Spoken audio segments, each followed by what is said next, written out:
Okay, good morning, everybody. If we could find our seats, we're about to get started with today's program. So welcome to RIC Day 2. And to get us started, it's my pleasure to introduce Commissioner Crowell. The Honorable Bradley R. Cole was sworn in as a commissioner of the U.S. Nuclear Regulatory Commission on August 26, 2022, and is currently serving the remainder of a five-year term ending June 30th, 2027. Commissioner Crowell has more than 20 years of experience in the fields of energy, environment, natural resources, climate change, and national security, including executive leadership positions in federal and state government. Prior to beginning his tenure as commissioner, he served as director of the Nevada Department of Conservation and Natural Resources and as an assistant secretary of the U.S. Department of Energy. Please welcome Commissioner Crowell.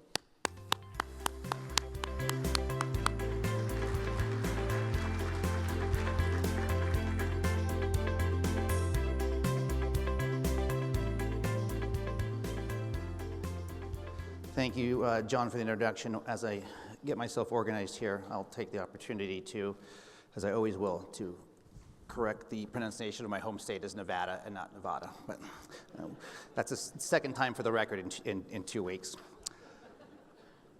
So good morning, everyone.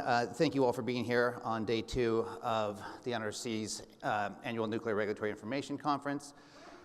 This is my third appearance at the RIC. Every year I make the font on my remarks a little bit bigger, and I still can't see them because my eyes are getting worse as the years go as well.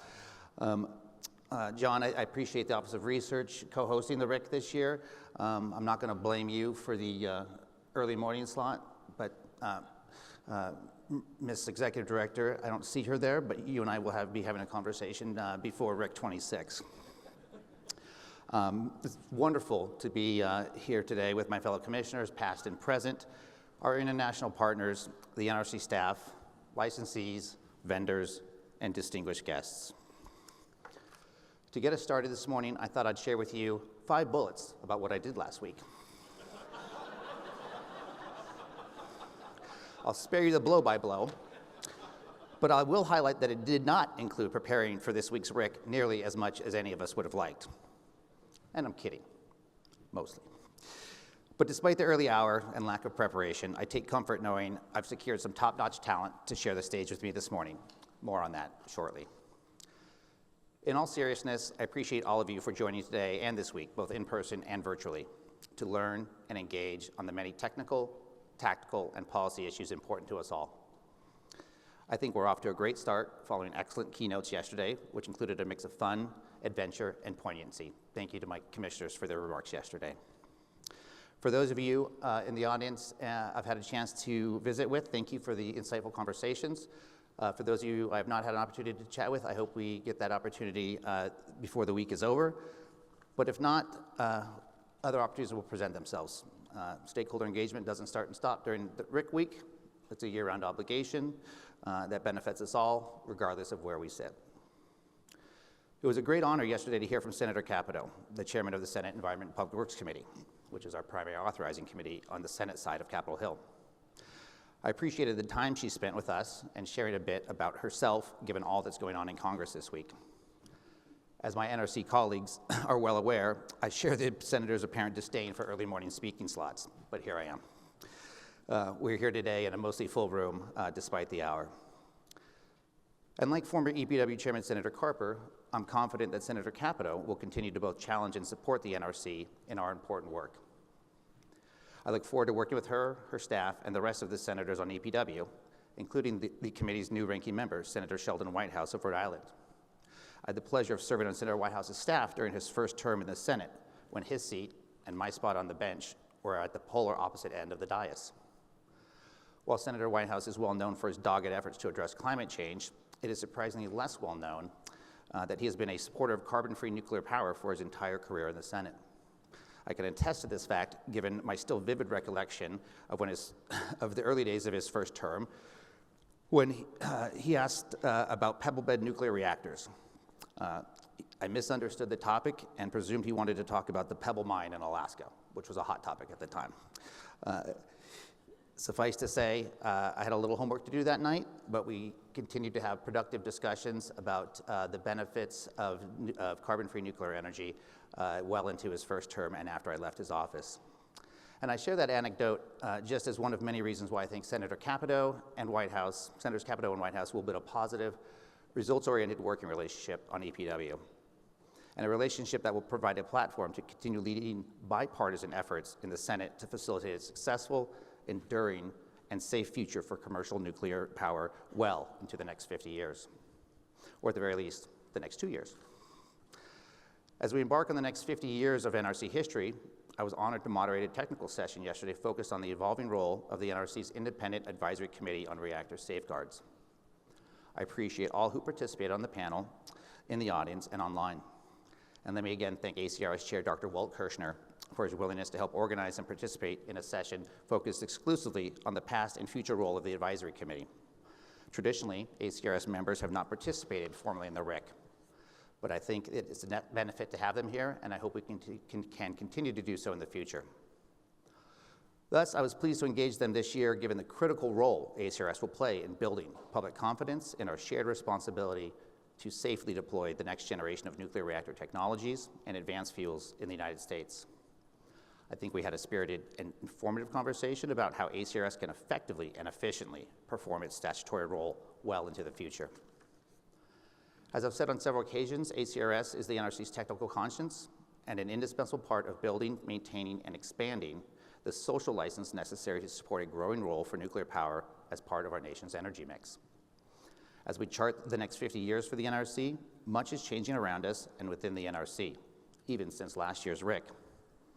First and foremost, I'm no longer the newest NRC commissioner. Unfortunately, that did not get me out of the dreaded first in the morning speaking slot. That said, it's a sacrifice worth making to have the commission back to a full complement of 5 members. Commissioner Marzano, welcome to the club. I look forward to working with you and maintaining our collective focus on getting things done. We also have a new chairman. Congratulations, Chairman Wright. You and I have developed an honest, open, and collaborative working relationship, and I hope to see that continue to grow during your tenure as chair. Likewise, to my friend and colleague, Commissioner Hansen, thank you for your service as NRC chair. It's not an easy job, yet you did it with class and dignity for 4 years, including leading the agency through the height of the pandemic. I look forward to continuing to work with you to navigate the many challenges and opportunities ahead for the NRC. And to my friend, Commissioner Caputo, I'll be talking about you and I in a hot second. On the policy front, one of the most notable changes since last year's RIC is the ADVANCE Act, which passed the House and Senate with overwhelming bipartisan support. At a high level, the ADVANCE Act helped position, the ADVANCE Act set forth a variety of overarching expectations to help position the NRC for success in the years to come. The ADVANCE Act expressed the clear intent of Congress for the NRC to establish efficient, timely, and predictable licensing reviews, including developing clear strategies, guidance, and regulatory approaches for new and novel nuclear technologies.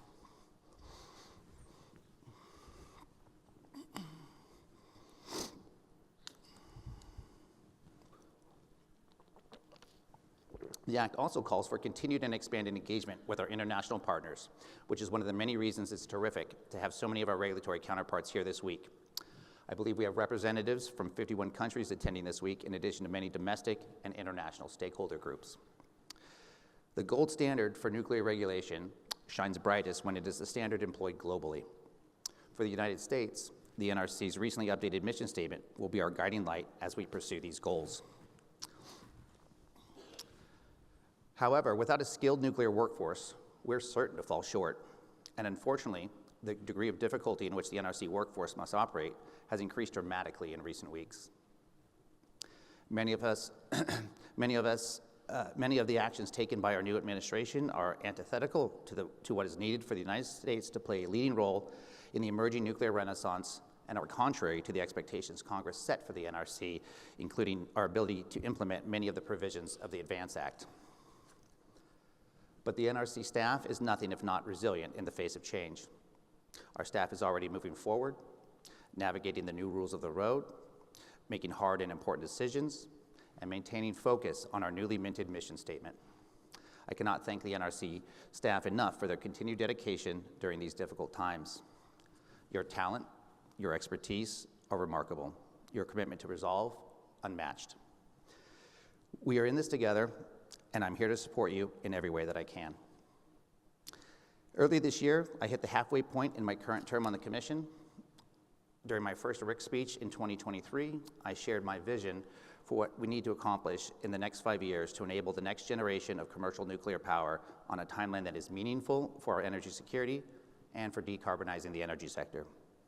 In short, and at a minimum, we must successfully and safely license and begin construction on at least one utility-scale advanced reactor before the end of this decade. Furthermore, this goal must be complemented by adding new nuclear capacity via power uprates and safely restarting one or more recently shut down reactors.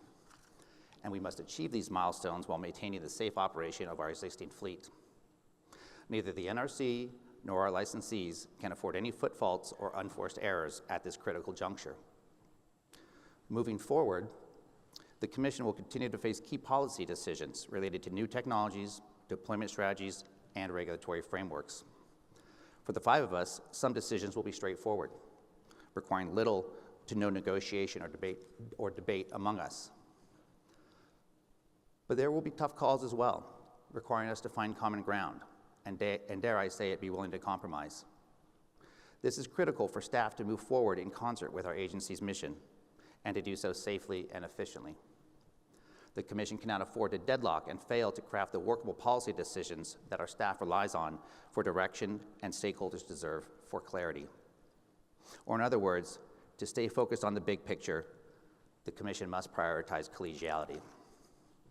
Fortunately, this is exactly what Congress intended for the NRC.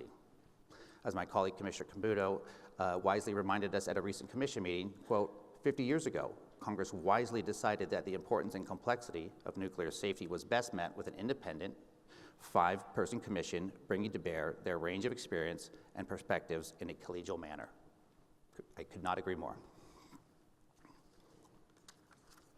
Indeed, when she and I were going through the Senate confirmation process together in 2022, me for the first time and her for the second time, I was surprised by the similar refrain from nearly every senator I met with on the importance of collegiality. Will you be collegial? Do you agree to be collegial? Et cetera, et cetera. Senators, their staff, stakeholders of all stripes asked about it over and over again. At the time, I took the refrain of collegiality somewhat for granted. I assumed it was an obvious part of what it means to serve as an NRC commissioner. However, as I settled into my seat on the commission, I discovered that collegiality was more elusive than I expected. But I stand here before you today. I remain both committed and optimistic that the commission can find the will to function as a collegial body. Indeed, I view collegiality and efficiency as mutually dependent. So now that the commission is back to a full complement of 5 commissioners, I hope each of my colleagues will join me in recommitting ourselves to fostering a collegial atmosphere necessary to fulfill our shared responsibility as NRC commissioners. We owe it to the NRC staff, our licensees and applicants, and the American people for whom we serve. If we hope to solve hard problems and accomplish big things, it requires strong relationships and honest engagement. Talking issues through, brainstorming, and coming up with workable solutions are keys to success. We cannot let collegiality fall victim to competition, for if we do, we fail. All of us, you, me, all of us. We can avoid this by recognizing that collegiality is the Commission's superpower. So let's embrace it and accomplish big things together. Thus, it is in this spirit, as we embark upon the next 50 years of NRC history, I'm honored to have 2 former commissioners join me on stage bright and early this morning to talk about the importance of collegiality and share their thoughts and observations from their time on the Commission. So, I'm pleased to welcome former Chairman Steve Burns and former Commissioner Bill Ostensdorf to the stage. Gentlemen, please come up and have a seat. Both of these gentlemen are well known to many of you and need little introduction. But I'll offer a quick refresher to help set the stage for our conversation. Steve Burns practically grew up at the NRC, arriving in 1978. I'll note 1 year after I was born, and retiring as the agency's general counsel in 2022. He then came back to the Commission in 2014, serving as chairman from 2015 to 2017. and stepping down from the commission in 2019. Former Chairman Burns has graciously let us pull him back in quite often. In fact, this is his second appearance with me during the RIC this year. Thank you, Chairman Burns. Bill Ostendorf served as commissioner from April 2010 to June 2016. Bill brought to the commission his wealth of experience and skill from a distinguished career as an engineer, legal counsel, policy advisor on Capitol Hill, and naval officer. Gentlemen, I thank you for joining me today.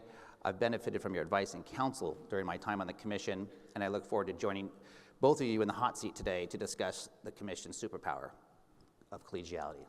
So thank you all, and look forward to the discussion today.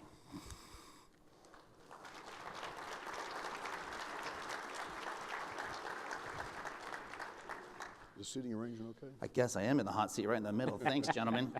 That's what comes with seniority. You get to choose.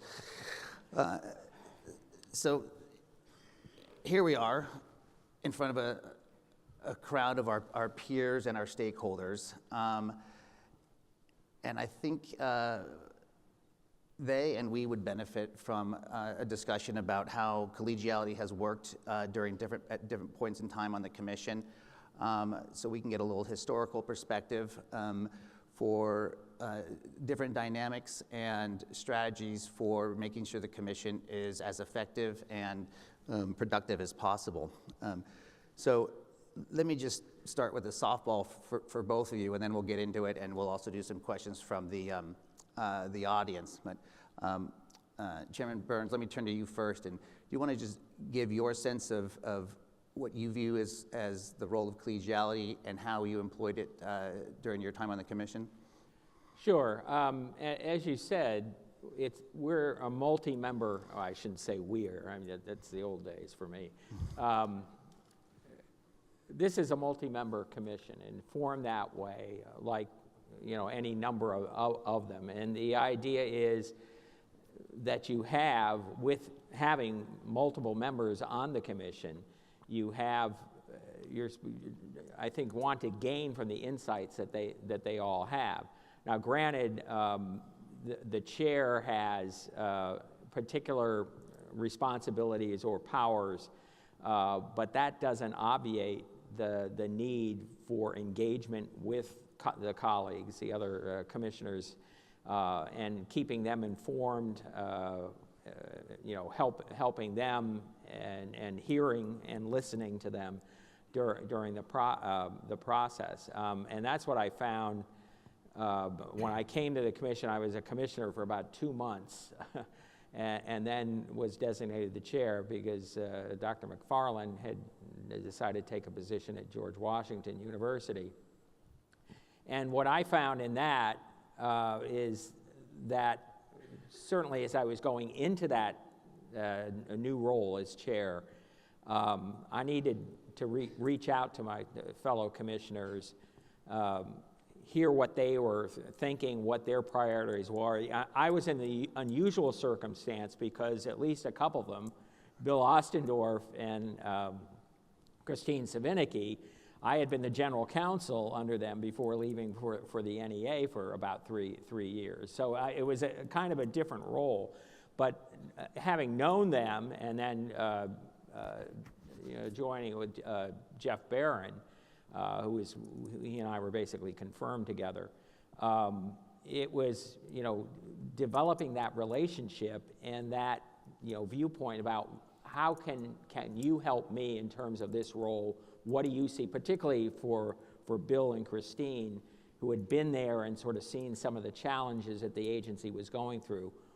What was their perspective? And so, reaching out and trying to pull on that knowledge and that context that they had been living in as commissioners was very important to me. And Bill, your time on the commission overlapped with Chairman Burns, but also was for a couple of years when he wasn't there. You want to give some perspective on how collegiality played a part in your tenure on the commission? Sure. First, Brad, thanks for the invitation to be here and to join my good friend Steve. First of all, this collegiality piece is not rocket science. It's really human relationships 101. Yeah. And it's things we do in the home front with our friends, colleagues elsewhere, that all kind of inform how we interact with other people. I think when I came here, and I still believe this to this day, an essential foundation for having a collegial environment is a trusting relationship with others. Mm-hmm. Without that trusting relationship, it's difficult to be collegial. So we're in a polarized society in many respects right now. I'm going to back up here and say that I'd like to think that we tried to have meetings with other commissioners, let's say periodics, one-on-one with Steve and Christine and Jeff, and Greg, George, and Bill. Those discussions where we have a two-way exchange in a very civil manner, and even if we didn't agree on any aspect of a SECI paper, we still could listen to that other person, understand his or her views, and then be better informed walking out the door, shaking hands, and say, thank you for being straightforward with me. And I think it's that important element of being trusting and able to have a candid, open conversation that was, I think, essential then and still now. And I think that is also one of the challenges to fostering collegiality on a very in everything that we do. We have so much to do that often we just don't have enough time to lean in, as you said, and listen. But we need to find that time to listen, because it's the ability to agree to disagree has as much value as agreeing to agree, because you understand where people are coming from and you can formulate solutions. How did collegiality amongst you and your fellow commissioners during your time on the commission influence how your commission staff worked with each other? I'm sorry, Well, how did the commission staff? So, when the commissioners are operating in a collegial manner, does that translate to the staff in each commission office having better working relationships?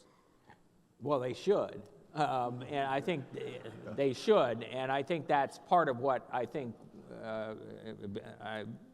I think that's probably one of the things we look for as commissioners. I mean, we're very, I think, lucky to have a great set of people to draw on, and commissioners do different things. There are a lot, in many respects, probably primarily staffing comes from within the agency itself. Others will bring people from the outside. What I think the important thing for the staff who come from the inside is to help coach those who come externally. I know I actually worked for a commissioner, Admiral Carr, who was commissioner and then chair, and his initial chief of staff was from the outside of the agency, and I found that for me and for my colleagues, technical colleagues, our job was to sort of train them, get him up to speed and make sure he sort of understood the agency. But going back to your question, your point, it's extraordinarily important for the staff to work well with each other across the offices, and in a way, it sort of helps gain intelligence for the commissioner from the standpoint is what is the colleague thinking, or what are they looking at in terms of particular issues and the like. I mean, I realize this is a product of the Government in the Sunshine Act, and it's common because you have the problem you can't have more than a majority. You can't have more than two. In other words, you can't have three, a majority, meet on some issue that wouldn't qualify for the closed meeting issue. So this communication between offices is extraordinarily important, as is the communication between, I think, individual commissioners themselves.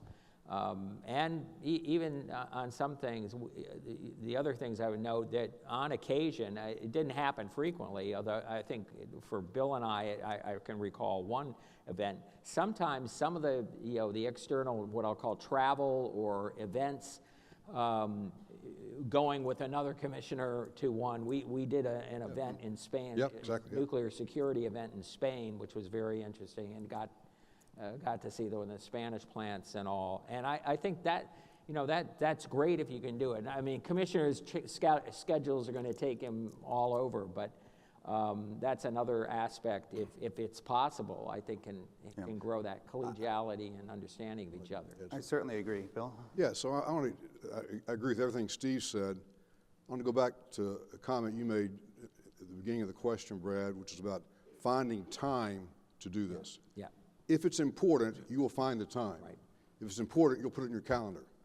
So I've seen a few of my former staff here, John Tappert, Molly Marsh, Kathy Kanidas, there's probably some others I'm missing.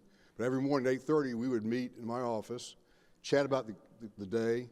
We would talk about an upcoming periodic that afternoon where Chairman Burns, Bill, wants to talk to you about issue X. Yeah. And we kind of strategize and discuss that and say, what do we think about that in advance of the periodic? We put those periodics on our calendar. We put joint briefings with other commissioners on our calendar. So I remember very clearly during the post-Fukushima time period, the Commission was wrestling with a tough issue associated with differing professional opinions on external hazards, flooding.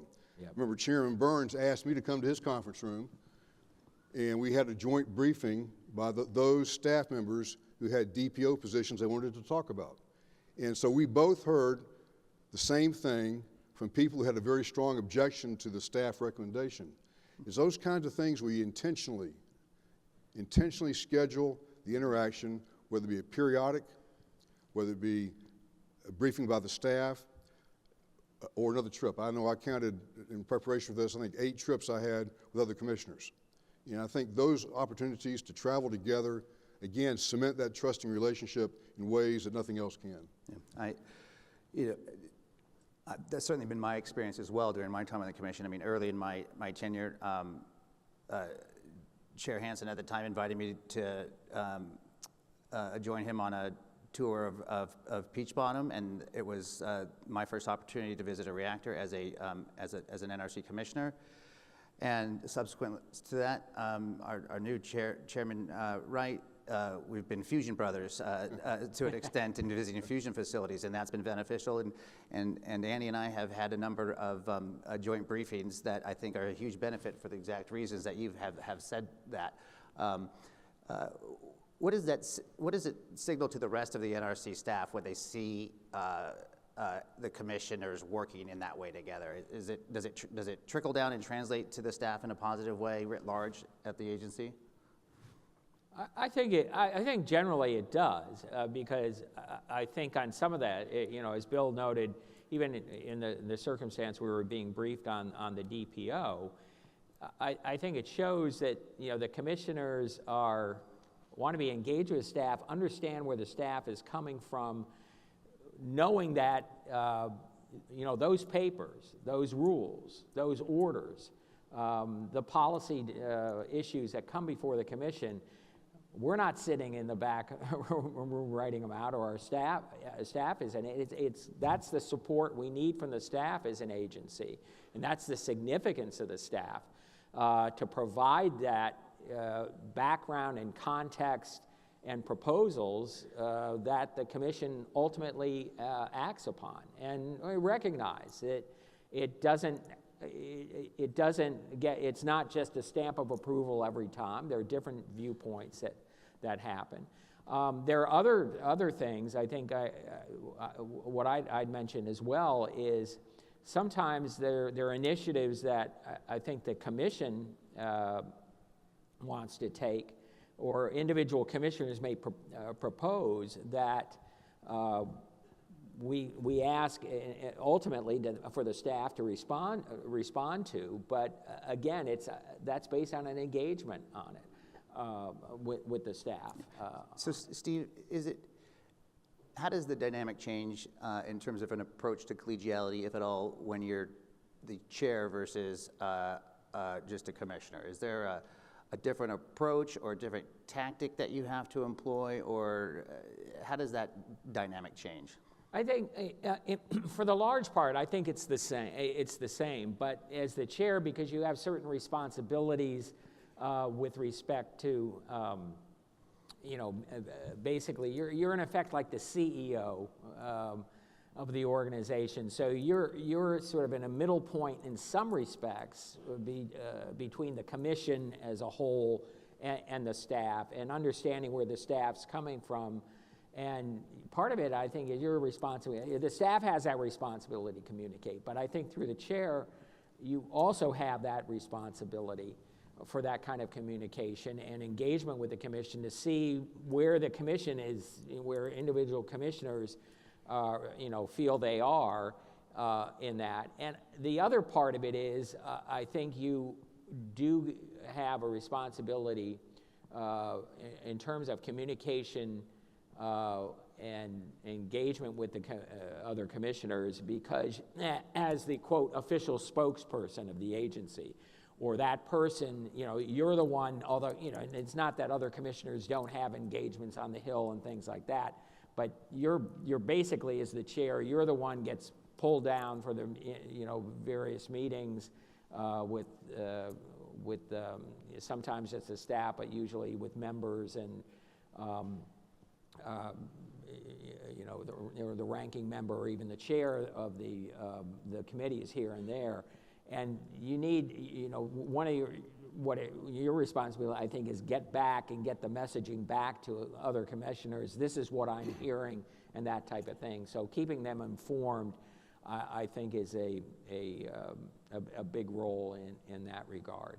But one other thing, and I'm thinking of Bill on this one as well, is as chair, while the commission ultimately sets the entire agenda for the agency or what it's going to look at or what it seems as priorities going forward, I think one of the things you should do as the chair is you're listening to other commissioners, and there's some of them that may have a particular interest or particular insights on an issue that's arising. I'm thinking of a bill like digital instrumentation and control really sort of took the lead on that. And I think, from my standpoint, that was very helpful for the agency to get, there was work being done in the staff, but to sort of get a focus on in the commission, because, as I say, 10 years ago, when I came back, that was one of those, rubber ducks or whatever that the dogs chew on. It was just, we needed to make some progress, and I think Bill sort of helped us get that way. Yeah, and I'll let Bill chime in here too, but I'll throw myself and our new chairman under the bus here a little bit. As lowly poli-sci undergrad majors, we really benefit from the expertise of our colleagues and of our staff. But it is certainly one of the most frustrating parts of being a commissioner is the inability to talk to more than one of our colleagues at a time. It really means you have to communicate well with your staff, and your staffs have to communicate well amongst each other, because things can get lost in translation, and that's often when things can turn sideways. Bill, you want to add on to anything that Steve said? I need to ask you to retract the adjective lowly in front of political science majors. I taught political science in Naval Academy for 5 years after I left here, and I have great respect for it. Okay, well, I'll insult the major a little bit more in the fact that my undergrad mistakenly gave me a Bachelor of Science for my undergrad, and so, yes. Yeah, no, it served us well, right, Chairman? Yeah, exactly. Yeah. No, I was a German major, so. Yeah, But that meant I could read the scientific information.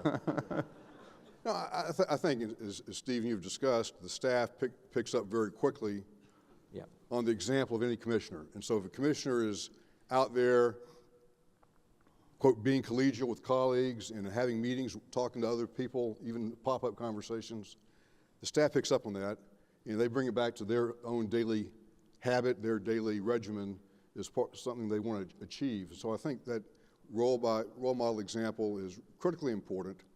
Every now and then, it didn't happen very often, every now and then you'd have a little dust up on some issue, and it's important at that time to sit back and listen and understand that dust up, and sometimes that dust up can be resolved by staff to staff interaction, or sometimes it requires a commissioner to commissioner interaction. it's just a matter of talking to people, understanding what's going on. Yeah, I mean, I'll give an example of that during my time.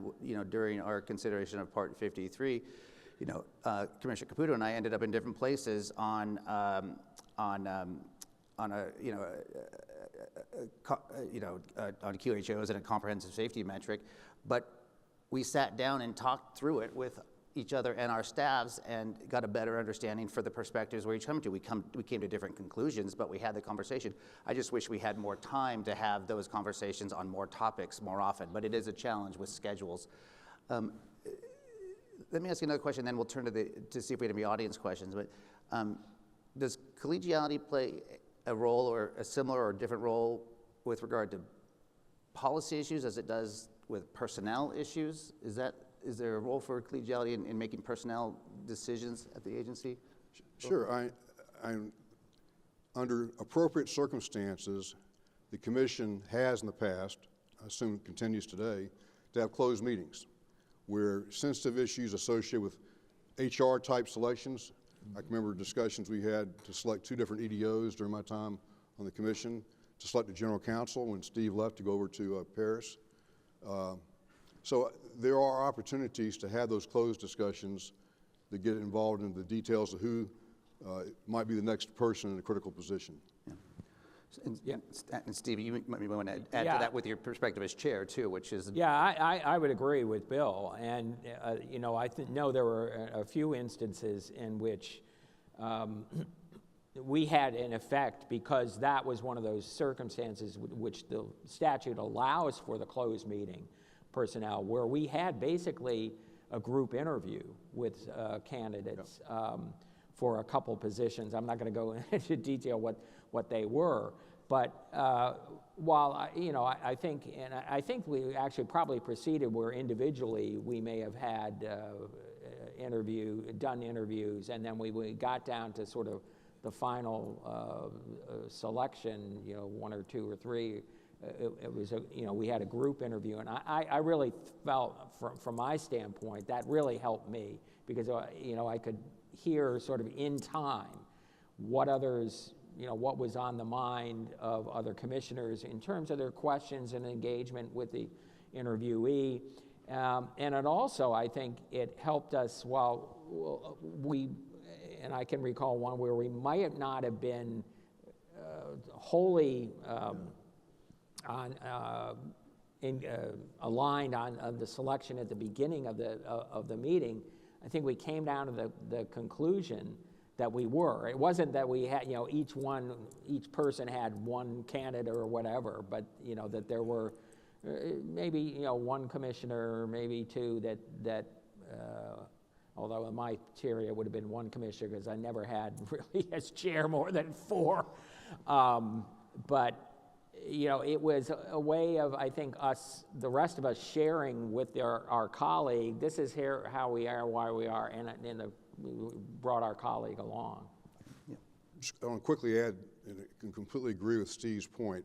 I think the process of having a joint commissioner closed meeting where individual candidates come in, you ask questions, everybody can hear what everybody else was saying or asking about.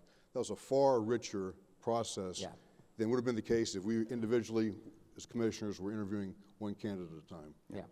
I'm going to look to my Chief of Staff, Amy Powell, to see if there's any questions from the audience to offer. And while she does that, I'll just say that if anyone's wondering why it's the 3 of us sitting up here, it's not just because we're 3 old white dudes, but it's nominally because we represent left, right, and center. But I don't highlight that for any reason other than to say that politics shouldn't play a role in this stuff. We all have good conversations, and we should, regardless of where we may be on an ideological spectrum. So that's a key part of collegiality as well. Amy, any questions from the audience? We do, from the ghost of Chief of Staff present. I would have arrived at midnight, but that was not your assigned time slot. So. Can you share an experience when you changed your view on a matter after talking with one of your commission colleagues? Great question. Either one of you want to go first as we all think about it? Well, trying to think of one. Well, I guess what it is I think I probably can't recall particularly a radical from one end to the other. But you know, it's more like, you know, you're sort of, you're here on the dial, and maybe you're saying, I'm a little reluctant in going over. I can recall doing that, you know, doing that. I sort of say that in the long run that the outcome was good, acceptable. You know, most of where maybe I came from it from the beginning is where I got, or where we would get. And so maybe adding something or retracting something from the proposal was fine. I saw that. That's part of the sort of the compromise, and if you will, it's negotiation, compromise, Well, you and had looking at, you know, how do we get a sort of a consensus decision. And you are, you know, had the benefit of, or the burden of, an accumulated history and knowledge from being at the agency, and so, you know, issues weren't necessarily new to you as opposed to myself. You know, I was learning many issues for the first time, and I'll turn to Bill here in a second. I'll just give an example from my perspective. Early on in my tenure, we were debating how to the right regulatory pathway for regulating fusion, and I was initially very skeptical of the idea of it being done through a materials framework via the states. I just had a hard time conceptualizing why that was the best route forward. But as I learned more about the science behind fusion technologies and how our agreement states work, et cetera, I came around to realizing that the path forward that we chose was the right one, and I think we're on the right path now because of it. Bill? Yeah, no. One example I'd offer, Brad, is I had spent 16 years on sea duty on submarines operating reactors for the Navy. I felt pretty good about being an operator for my naval reactors experience, but I did not know much about PRA. And so my good friend and colleague George Apostolakis had several tutoring sessions for me in his office about PRA, and we tried to use those to help inform our votes on various SECI papers. One of them, I remember, specifically dealt with physical security, and he and I took a trip to Salem Hope Creek to look at their physical security profile post 9/11 and see how does that comport with a risk-informed security approach. This is one example. Okay. Amy, I think we have time for one more question if there's one in the queue. I think we could do this one fairly quickly. You touched on it a little bit. Can you give some ideas of the types of topics that tended to test collegiality during your time on the commission? The tended Types of topics. Budgets. But you know, I'd say even budgets were, we had Project AIM was going on in the past during our time on the commission, Steve, and I think though that was a potentially contentious area, we had some meetings where we tamped that down and were able to, I think, come to consensus on what the staffing size ought to look like going forward for the NRC. I'll offer another example of efficiency metrics. I know all of myself and my commission colleagues agree in the need for efficiency and for metrics, but we've had challenges in landing on the correct approach to that. But it's a good, worthwhile conversation that we continue to have, and even just having that conversation, I think, has moved the ball forward. Add something to that. Yeah. So on efficiency, one comment I'll make very, very briefly. Most of the SECI papers that come up for votes are not binary. They're not 0-1. They're not yes or no, not affirmed or approve or disapprove. There's some wiggle room in there. And there's an opportunity in a periodic, for instance, to kind of look at, well, you may not agree with me, Steve, on this point. But what about this other area? And where can you find some overlapping Venn diagrams of consensus through these periodics to help improve efficiency so the votes of the commissioners up front have some structure to them that does not require SECI to struggle in the SRM process. Right. No, I would agree with Bill, is that it's very few things are just yes or no. I mean, there are a lot of papers are, you know, you're going to do this or,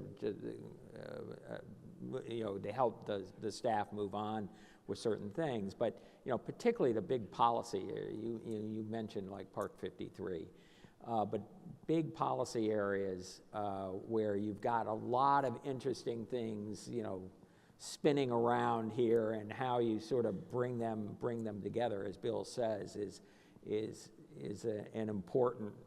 Well, it's the role of the commission to reach that kind of consensus on issues or policy going forward, and that's where I think the collegiality particularly comes in, because we may have some differing views. They may not be far apart on a lot of them, but so how we sort of get along in terms of let's move the thing forward. Let's not have it basically stall for an extraordinary amount of time. You know, the better part of that is compromise. I remember one time, I mean, it's the old phrase, Paris is worth a mass, Henry IV, and that is some compromise, you know, is always, I think, helps. I think it helps the agency get along its way, and in terms of making effective decision-making, making timely decision-making. So that's important from my standpoint. Well, I'll wrap this up by thanking both of you sincerely for participating in the conversation, and I'm going to give Chairman Burns a little bit of a hard time.